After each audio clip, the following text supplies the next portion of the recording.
প্রিয় দর্শক, সাজ্জাদ কাদিরের সালাম নেবেন। আসসালামু আলাইকুম, প্রীতি এবং শুভেচ্ছা। এই মুহূর্তে আপনাদের সামনে কথা বলতে এসেছি অন্তর্বর্তী সরকারের 20,000 কোটি টাকার টাকা ছাপানোর প্রকল্প। আপনারা ইতিমধ্যেই জানেন বা জানছেন যে এই যে অন্তর্বর্তীকালীন সরকারটি এসছে, আসার শুরু থেকেই ঘোষণায় আলোচনায় শোনা যাচ্ছে, দেখা যাচ্ছে যে সরকার নতুন টাকা ছাপবে। ইতিমধ্যে আমাদের পুরনো ডিজাইনে 22,000 কোটি টাকা ছাপিয়েছে এই সরকারটি, কিন্তু নতুন ডিজাইনের টাকা ছাপবে। এর প্রধানতম উদ্দেশ্য হচ্ছে ইতিহাস মুছে ফেলা, অতীত মুছে ফেলা। ইতিহাসকে মুছে ফেলবার জন্য, অতীতকে মুছে ফেলবার জন্য মূলত 20,000 কোটি টাকার প্রজেক্ট নিয়েছে। সরকারের তরফ থেকে আসলে এমন কোনো ঘোষণা করা হয়নি যে কত হাজার কোটি টাকা টাকা ছাপানোর পেছনে ব্যয় করবে কিংবা কত পরিমাণ টাকা ছাপবে। এটি সরকার ঘোষণা না করলেও বিভিন্ন সূত্র থেকে জানা যাচ্ছে যে প্রজেক্টটি 20,000 কোটি টাকার। আপনারা জানেন যে বাংলাদেশের টাকায় জাতির পিতা বঙ্গবন্ধু শেখ মুজিবুর রহমানের মুখচ্ছবি আছে। মূলত এই প্রজেক্টটি নেবার কারণটাই হচ্ছে বঙ্গবন্ধুর ছবি টাকা থেকে সরিয়ে ফেলা। বাংলাদেশের যতগুলো প্রচলিত নোট আছে সেই নোট থেকে পর্যায়ক্রমে বঙ্গবন্ধুর ছবি সরিয়ে ফেলানো হবে। আমরা এমনিতেই জানি সাধারণত বছরে দুবার টাকা ছাপে বাংলাদেশ ব্যাংক। কারণ আমাদের যে বাজারে যে প্রচলিত যে টাকাগুলো আছে, কাগজে নোটগুলো আছে, এই নোটগুলোর লাইফ টাইম 1 বছরে নয়, 6 মাস বা 8 মাস। 6 মাস 8 মাসের মধ্যে টাকাগুলোর লাইফ নষ্ট হয়ে যায়। যখন নষ্ট হয়ে যায় তখন টাকাগুলো বাংলাদেশ ব্যাংক উঠিয়ে নিয়ে তার বিপরীতে নতুন টাকা ছাপে। টাকা ছাপতেই আমাদের বাৎসরিক 500 কোটি টাকা খরচ হয়, কিন্তু এবারের সিনারি কিন্তু সম্পূর্ণ ভিন্ন। এবার বাজারে যে টাকাগুলো আছে, যে নোটগুলো আছে, সেই নোটগুলো সবটা পরিবর্তন করা হবে। কারণ হচ্ছে সেখানে বঙ্গবন্ধুর ছবি আছে, এই ছবিকে শেষ করতে হবে। আপনারা জানেন যে আজকে যে মুহূর্তে কথা বলছি ইতিমধ্যেই বাজারে আমরা নতুন নোট দেখতে পেরেছি। গত রোববার থেকে বাংলাদেশ ব্যাংক এবং বাণিজ্যিক ব্যাংকগুলোকে নোট সরবরাহ করা হয়েছে। আমি জানি না মানুষ হাতে পেয়েছে কিনা, তবে তার থেকে সবচেয়ে বড় উদ্বেগের বিষয় যে বাংলাদেশ ব্যাংকের টাকশালে টাকা ছাপানো হয়। এই টাকশালের প্যারার কোনো বাইরে কোনো এই যে বর্তমান বন্দোবস্তের লোকজনকে কোনো মেশিনের বন্দোবস্ত দেওয়া হয়েছে কিনা। কারণটা হচ্ছে যে মতিঝিল ব্যাংক পাড়া কিংবা গুলিস্তানে রোববার অফিসিয়াল টাকা প্রাপ্তির আগেই গত সপ্তাহে থেকেই টাকা পাওয়া যাচ্ছে। এই জন্যই জিজ্ঞেস করলাম বা বললাম বা প্রশ্ন রাখলাম যে বাংলাদেশ ব্যাংকের টাকশালের বাইরেও কি আলাদা মেশিনের বন্দোবস্ত করা হয়েছে কিনা, এটি একটি বড় প্রশ্ন। আরেকটি জিনিস যে বাংলাদেশের সব কাগজের নোট পরিবর্তন করা হবে। এখন পর্যন্ত ধাতব মুদ্রা পরিবর্তনের খবর পাওয়া যায়নি, তবে কাগজের নোটগুলো যে পরিবর্তন করা হবে তার আভাস পাওয়া গেছে। ইতিমধ্যে বাংলাদেশ ব্যাংক সূত্র বলছে যে 200 কোটি টাকা ঈদের আগে সরবরাহ করা হয়েছে এবং পর্যায়ক্রমে সবগুলো টাকা পাল্টে ফেলানো হবে। এই সবগুলো নোট পাল্টে ফেলতে টোটাল খরচ দাঁড়াবে প্রায় 20,000 কোটি টাকার মতো।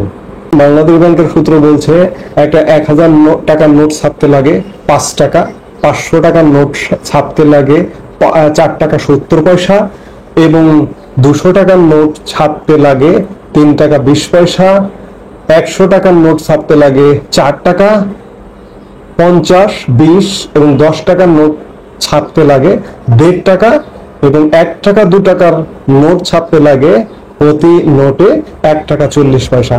আর ধাতব মুদ্রা যেগুলো আছে 1 টাকা কিংবা 5 টাকার কয়েন, সেগুলোর প্রায় সম পরিমাণ টাকা লাগে। এইরকম এটি হচ্ছে প্রচলিত নোট, শুধুমাত্র প্রিন্টিং খরচ। কিন্তু এবারের বিষয়টা সম্পূর্ণ ভিন্ন। নতুন করে টাকার ডিজাইন করা হয়েছে, নতুন করে টাকা ছাপানোর মেশিন ক্রয় করা হয়েছে, নতুন করে বাজারে যতগুলো নোট আছে সবগুলো পর্যায়ক্রমে সরে ফেলানো হবে। আগামী 6 মাস বা 1 বছর সময় যদি এই সরকার পায় তাহলে সেগুলো সবকিছুই সরিয়ে ফেলানো হবে। এবং এবার নোটে আপনারা খেয়াল করেছেন, আমরা গণমাধ্যমের কল্যাণে নোটগুলোর চেহারা দেখতে পেয়েছি যে এবার নোটে একটা ব্যাপক পরিবর্তন আনা হয়েছে, বঙ্গবন্ধুর ছবি বাদ দেওয়া হয়েছে এবং আরেকটি জিনিস যেখানে খানিকটা ধর্মকেও ঢাল করা হয়েছে, যেমন এখানে পাহাড়পুর বৌদ্ধ বিহার ব্যবহার করা হয়েছে 20 টাকা নোটে, 20 টাকা নোটেই আবার কান্তজি মন্দির ব্যবহার করা হয়েছে। এবং শুধু তাই নয়, জুলাই মাসে আন্দোলনের যেটিকে আন্দোলন বলা হচ্ছে সেটির গ্রাফিতি ব্যবহার করা হয়েছে নোটে। এবং নোটগুলো আমরা গণমাধ্যমের ছবিতে যেগুলো দেখলাম, যে খানিকটা ডিজাইনগুলো অনেক ক্ষেত্রে মনে হলো যে বাচ্চারা যে আঁকাজোকা করে, বিশেষ করে জুলাইয়ের যে গ্রাফিতির ছবিগুলো, সেগুলো বাচ্চাদের আঁকা, ছোট বাচ্চাদের, শিশু শ্রেণীর বাচ্চাদের আঁকাজোকা মনে হলো যে টাকার মধ্যে সেগুলো ঢেলে দেওয়া হয়েছে, এরকম অবস্থা। এবং এখানে ধর্মকেও খানিকটা পুঁজি করা হয়েছে। আপনারা জানেন যে বর্তমান এই অন্তর্বর্তীকালীন সরকারের সময়ে সংখ্যালঘু নির্যাতন বিরাট একটা উদ্বেগের কারণ হয়ে দাঁড়িয়েছে। সেই সংখ্যালঘুদের বৌদ্ধবিহার কিংবা কান্তজি মন্দির টাকাতে ব্যবহার করে এটি খানিকটা ধর্মকেও কি ব্যবহার করা হতে পারে। কারণ বাংলাদেশ 92% মুসলিমের দেশ, এখানে আগে থেকে মসজিদের ছবি ব্যবহার হচ্ছে। আগে থেকে আমি ঠিক এই মুহূর্তে আমার মনে পড়ছে না যে মন্দিরের ছবি, বৌদ্ধবিহারের ছবি ব্যবহার করা হয়েছে কিনা। তবে আমি এটিকে ইতিবাচক ভাবে দেখতে চাই কিংবা সাধুবাদ জানাতে চাই যে তারা সংখ্যা ছোট হোক, সংখ্যায় লঘু হোক, তাদেরও যেন উপস্থিতি থাকে, তারাও যেন মনে করতে পারে যে আমরা বাংলাদেশের মানুষ। কিন্তু প্রশ্ন হচ্ছে যে শুধুমাত্র টাকায় ব্যবহার করলে তো হবে না, আমরা অন্যান্য ক্ষেত্রে তাদেরকে নানা রকম ভাবে বঞ্চিত করছি, তাদের উপর নির্যাতন করছি, তাহলে তো সব মানুষের, সব ধর্মের বাংলাদেশ হলো না। আজকে এই যে বিপুল অর্থে টাকার ছাপানো হচ্ছে, আপনি একবার চিন্তা করুন তো বাংলাদেশের অর্থনীতি কোন জায়গায় দাঁড়িয়ে। ফুলে ফেপে আমার রিজার্ভকে অনেক বাড়িয়ে দেখানো হচ্ছে, কিন্তু আইএমএফ তার হিসেব অনুযায়ী যখন আমার রিজার্ভটা হিসাব করতে আসে তখন কিন্তু আমার হিসেবটা অনেক কম হয়ে যায়। এবং যার দরুন আইএমএফ এর আমাদের একটা $4.7 বিলিয়ন যে ঋণ আছে, সেই ঋণের কিস্তিটা কিন্তু আমরা পাচ্ছি না। সরকারের তরফ থেকে বলা হচ্ছে যে জুন মাসে ঋণের কিস্তিটা পাওয়া যেতে পারে, কারণ এই ইউনূস সরকারের ব্যাকআপ হচ্ছে মার্কিন যুক্তরাষ্ট্র ব্যাকআপ দিয়ে আইএমএফ এর ঋণের কিস্তি হয়তো এবার ছাড় করাতে পারে।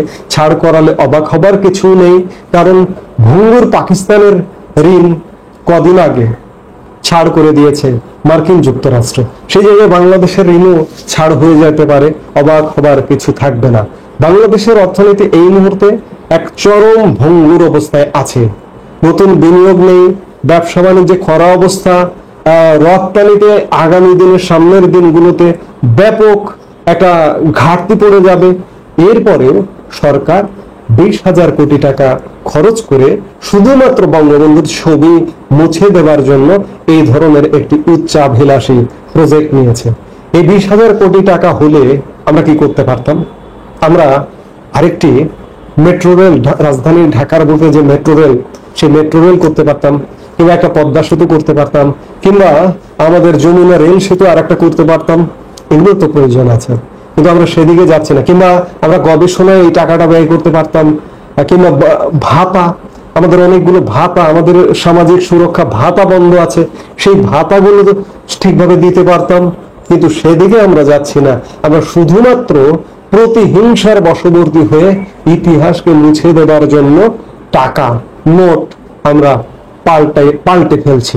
আজকে হয়তো কাগজ পাল্টে ফেলছি, কিন্তু এই পাল্টানো, এই নিষিদ্ধের প্রতি, এই পাল্টানোর প্রতি মানুষের কিন্তু আকর্ষণ আরো বেড়ে যাবে। আপনি সামনে থেকে টাকা থেকে বঙ্গবন্ধুর ছবি সরিয়ে ফেলছেন, কিন্তু মানুষের মন থেকে কিন্তু বঙ্গবন্ধুর ছবি সরাতে পারবেন না।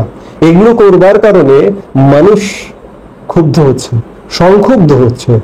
একটা শ্রেণী আছে বাংলাদেশে যারা কোনো দল করে না, যারা কোনো মত করে না, তারা অবস্থা বুঝে ভোট দেয়, অর্থাৎ নির্ণায়ক ভোট। কখনো ভোটটা এদিকে যায়, কখনো ভোটটা ওদিকে যায়, আবার প্রার্থী দেখেও ভোট দেয়। কিন্তু সেই মানুষগুলোকে কিন্তু ক্ষুব্ধ করছেন। এগুলো আসলে দেশের স্বার্থে নয়। টাকার নোট অন্ততপক্ষে এই মুহূর্তে আমূল পরিবর্তন করবার কোনো কারণ ছিল না। কারণ আমি খানিক আগে যে টাকা তৈরি করতে যে খরচটার কথা বললাম, এর সাথে যুক্ত হচ্ছে ছাপাখানা, নতুন মেশিন, ডিজাইন, কাগজ এবং ছাপানোর খরচ। আগের থেকে ছাপানোর খরচ, আমি যে খরচটা বললাম আগের ডিজাইনের খরচ, নতুন ডিজাইনের খরচ আরো বেড়ে যাবে। এই সব কিছু মিলে একটা বিপুল ব্যয় টাকা ছাপতে বাংলাদেশকে বহন করতে হচ্ছে, এবং এই ব্যয়টা বাংলাদেশের জনগণের পকেট থেকে যাবে। এবং এই টাকা ছাপানোর পেছনে দুর্বিসন্ধি একটাই, ইতিহাসকে মুছে ফেলা, এছাড়া আর অন্য কিছুই নয়। যার দরুন এই 20,000 কোটি টাকার উচ্চাভিলাষী একটি প্রকল্প নেওয়া হয়েছে, যা বাংলাদেশের মানুষের জন্য অত্যন্ত নেতিবাচক। প্রিয় দর্শক, সাজ্জাদ কাদেরের সালাম, আসসালামু আলাইকুম এবং প্রীতি ও শুভেচ্ছা।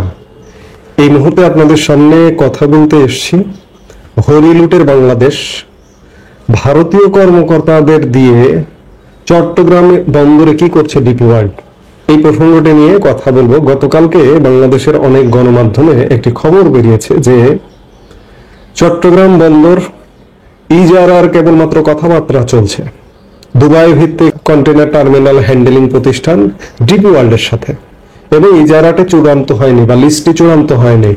এরই মধ্যে চট্টগ্রাম বন্দরে 34 জন কর্মকর্তা প্রবেশ করেছে, এবং প্রবেশ করে তাদের যে কর্মকাণ্ড, সেই কর্মকাণ্ডে চট্টগ্রাম বন্দরে যারা কর্মরত আছেন, বিশেষ করে শ্রমিক কর্মচারী, তারাই বিব্রত। এমন বিব্রত যে বন্দর কি দখল হয়ে যাচ্ছে, দখল করছে, জোর করে দখল করছে, এমনটা পরিস্থিতিটা এমন। 34 জন টোটাল কর্মকর্তা বন্দরে ঘোরাফেরা করছে, এর মধ্যে 21 জনই ভারতীয় কর্মকর্তা। খুব উদ্বেগের বিষয়। এই যে ডিপি ওয়ার্ল্ডের কৌশলটা দেখুন, কৌশলগত অবস্থানটা দেখুন, যে 34 জন কর্মকর্তার গেট পাস আছে নিউমারিং কন্টেনার টার্মিনালে ঢোকার, এর মধ্যে 21 জন ভারতীয় কর্মকর্তা। সংখ্যাধিক্য ভারতীয় কর্মকর্তা কেন, এই প্রশ্নটা এসে যায়। এই মুহূর্তে বাংলাদেশের ভারতের সাথে সম্পর্ক অত্যন্ত একটা কঠিন সময়ের মধ্যে দিয়ে যাচ্ছে। ডিপি ওয়ার্ল্ডকে চাইছে যে ভারতীয় নাগরিকদের আগে শো করে একটা কৌশলগত চাপ প্রয়োগ করতে, কিংবা অন্য কিছু, এমনটাই হয়তো বা এটা কৌশলগত কারণ হতে পারে, যে ভারতীয় নাগরিকদের দিয়ে চট্টগ্রাম বন্দর দখল করা। যেভাবে হোক না কেন, এটি গ্রহণযোগ্য নয়। এ নিয়ে চট্টগ্রাম বন্দর বেশ উত্তেজনায় ভাসছে। চট্টগ্রাম বন্দর কর্তৃপক্ষ ও সংশ্লিষ্ট সূত্র বলছে যে এনসিটির ইজারা, নিউমারিং কন্টেনার টার্মিনাল চট্টগ্রামের, যেটিকে সংক্ষেপে এনসিটি বলে, ইজারা এখনো চূড়ান্ত হয়নি। এটি কেবলমাত্র প্রস্তাব বিবেচনায় থাকলেও ডিপি ওয়ার্ল্ডের কর্মকর্তারা টার্মিনালের ভেতরে ঢুকে কার্যত পর্যবেক্ষণ ও প্রাথমিক দখলদারের আচরণ শুরু করেছেন। এর ফলে শ্রমিক কর্মচারীদের মধ্যে তৈরি হয়েছে চরম অনিশ্চয়তা এবং চাকরি হারানোর আতঙ্ক। শ্রমিক সংগঠনগুলো বলছে যে এনসিটির মতো একটি কৌশলগত গুরুত্বপূর্ণ অবকাঠামো হস্তান্তরের আগে কোনো ধরনের নিয়ন্ত্রণমূলক উপস্থিতি সম্পূর্ণ অগ্রহণযোগ্য। ডিপি ওয়ার্ল্ডের ডেপুটি জেনারেল ম্যানেজার গত 15 এপ্রিল বন্দর চেয়ারম্যান রিয়ার অ্যাডমিরাল এস.এম. মনিরুজ্জামানের কাছে বন্দরে ঢোকার গেট পাস চেয়ে আবেদন করেন, এবং অবিশ্বাস্য দ্রুত গতিতে পরদিনই বন্দর কর্তৃপক্ষ তাদের এনসিটিতে প্রবেশের অনুমতি দেয়। এই প্রতিনিধি দলে ভারতীয় নাগরিক ছিলেন আবেদনকারী, যাদের জন্য গেট পাস আবেদন করা হয়েছে। এর মধ্যে ভারতীয় নাগরিক ছিলেন 21 জন, বাকি সদস্যরা দক্ষিণ আফ্রিকা, আরব আমিরাত, নেদারল্যান্ডস, বাংলাদেশ, নাইজেরিয়া, পাকিস্তান ও ফিনল্যান্ডের নাগরিক। বাংলাদেশ সত্যিকার অর্থেই আসলে হরিলুটের একটা দেশে পরিণত হয়ে গেছে। যে যেভাবে পারে, বর্তমান এমন একটি সরকার এসে বসে আছে যে কোনো জায়গায় নিয়ন্ত্রণ নেই, বন্দর নিয়ন্ত্রণে নেই, দেশ নিয়ন্ত্রণে নেই, দেশের কোনো স্থাপনা নিয়ন্ত্রণে নেই, যে কোনো জায়গায় যে কোনো ঘটনা ঘটে যেতে পারে। আমি গেট পাস দেবার অনুমতি দিলাম, কি কারণে? তারা বন্দর পর্যবেক্ষণ করতে, কিন্তু তাদের যে আচরণ, সেই আচরণগুলো কিন্তু অবজেকশনাল। অথচ চট্টগ্রামের নিউমারিং কন্টেনার টার্মিনালটি একটা স্বয়ংসম্পূর্ণ টার্মিনাল। বাংলাদেশে যতগুলো কন্টেনার পণ্য আসে, এর মধ্যে প্রায় 55% এই নিউমারিং কন্টেনার টার্মিনাল দিয়েই আসে, এবং এটি 2007 সাল থেকে কার্যক্রমে আছে। প্রায় সেই সময়ে এটা নির্মাণ করতে 8,000 কোটি টাকা ব্যয় হয়েছিল, এবং এটি বছরে সরকারকে প্রায় 1,000 কোটি টাকা রাজস্ব দিচ্ছে টিল নাও। এটি লাভজনক একটা প্রজেক্ট। এরপরেও এই টার্মিনালটা ইজারা দেওয়ার অনেকদিন ধরে কথা হচ্ছে। বিগত আওয়ামী লীগ সরকারের আমলেও এই ডিপি ওয়ার্ল্ডের সঙ্গেও কথাবার্তা হয়েছে, কথাবার্তা অনেক দূর এগিয়েছিল, কিন্তু আওয়ামী লীগ সরকার পরবর্তীতে সেটিতে আর এগোয়নি। কিন্তু বর্তমান যে অন্তর্বর্তীকালীন সরকার এসে এটি অতি দ্রুততায় এবং অবিশ্বাস্য দ্রুততায় এই ডিপি ওয়ার্ল্ডকে লিজ দেবার একটা পায়তারা করছে। এই লিজ দেবারই অংশ হিসেবে ডিপি ওয়ার্ল্ডের কর্মকর্তারা বন্দরে ঘোরাফেরা করছেন এবং 34 জন, আপনারা শুনলেন যে 34 জন কর্মকর্তাকে পারমিশন দেওয়া হয়েছে। এবং তারা শুধু তাই নয়, কর্মকর্তারা ঢুকে কোথাও কোথাও বলছেন কর্মকর্তাদের, বর্তমানে যারা কর্মরত আছে, যে আমার এই রুমটা দরকার, কিংবা কোনো মেশিন ধরে বলছেন যে এই মেশিনটাকে চালাতে পারে এখনকার যারা কর্মচারী আছে ইত্যাদি। অর্থাৎ এক প্রকার দখলদারি অ্যাটিটিউড। কিংবা ধরুন একজন, আপনি কোনো একটা স্থাপনা কিনে নিলেন, স্থাপনাটা কেনার পরে আপনি কিভাবে সাজাবেন সেই পরিকল্পনা অনেকে গিয়ে করে, যে না আমি এখানে এই বাড়িটা কিনলাম, এই বাড়িটার এই জায়গায় ওই জায়গায় করব। কিন্তু আসলে ঘটনা হচ্ছে যে এখন পর্যন্ত এটি আলোচনা চলছে, ডিপি ওয়ার্ল্ডের সাথে বাংলাদেশের সরকারের আলোচনা চলছে।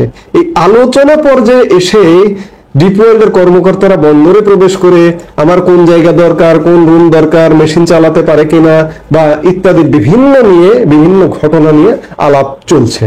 এগুলো আসলে রীতিমতো বাড়াবাড়ি ছাড়া অন্য কিছু নয়। এই বাড়াবাড়ি অবসান হওয়া দরকার। এদিকে বন্দর কর্মচারী, বন্দর কর্মকর্তারা কিন্তু মুখোমুখি। আগামী 16 জুন পর্যন্ত সরকারকে তারা সময় দিয়েছে এবং 16 এবং পরবর্তীতে যদি এগুলো দফারফা না হয় তাহলে বন্দর নিয়ে বাংলাদেশে যে একটা লঙ্কাকাণ্ড বাঁধবে এটি বোঝাই যাচ্ছে। সত্যিকার অর্থে বাধা উচিত। এভাবে তো একজন লিজ নেয়নি দখলদারি অ্যাটিটিউড তো হতে পারে না। এটি তো বরদাস্ত করা উচিত না। সেখানে বন্দরের কর্মকর্তারা শুধু নয়, কর্মচারীরা শুধু নয়, চট্টগ্রামবাসীর অন্ততপক্ষে প্রতিরোধ করা উচিত এই অবৈধ দখলদারিত্ব। আমাদের সরকারটাও এই মুহূর্তে, বাংলাদেশে যে একটা সরকার আছে, এই সরকারটাও আসলে কতটা গ্রহণযোগ্য, কতটা আইনি ভিত্তি আছে, ঠিক তেমনি এই সরকারের তরফ থেকে বিভিন্ন জায়গায় দখলদারিত্ব দেওয়া হচ্ছে, হরি লুট করতে সুযোগ দেওয়া হচ্ছে। এগুলো বন্ধ হোক। বাংলাদেশের মানুষের এগুলো বন্ধ করবার জন্য চট্টগ্রামবাসীর সাথে একাত্মতা প্রকাশ করতে হবে, এছাড়া বিকল্প কোনো পথ নেই।